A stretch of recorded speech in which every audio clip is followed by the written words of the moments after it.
Hi everyone, it's Brenda and MJ. Hi. I'm going to show on MJ. I can't do it because she has way too many tubes on her belly. But I was tagged in the post about choking and how to do the Heimlich on someone who has SMA. You want to find the bottom of the sternum, which is the xiphoid process, if you want to get technical. And when you want to do an assisted cough, whether it be they're need to cough or they're choking, you want to put your hand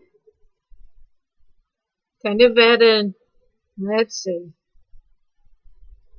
you want to use the palm of your hand and put it at the xiphoid process, a little down below, and you want to push down and a little bit up. That's the Heimlich.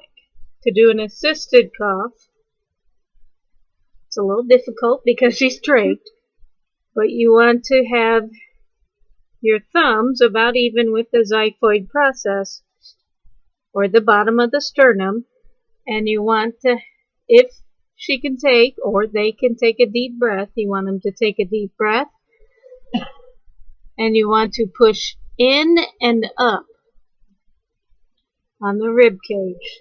We'll show you on the count of 3. 1, 2, 3. That is how to do an assisted cough. If we need to do it another way, a different angle, we can. But that's one quick way to do it. Thank you.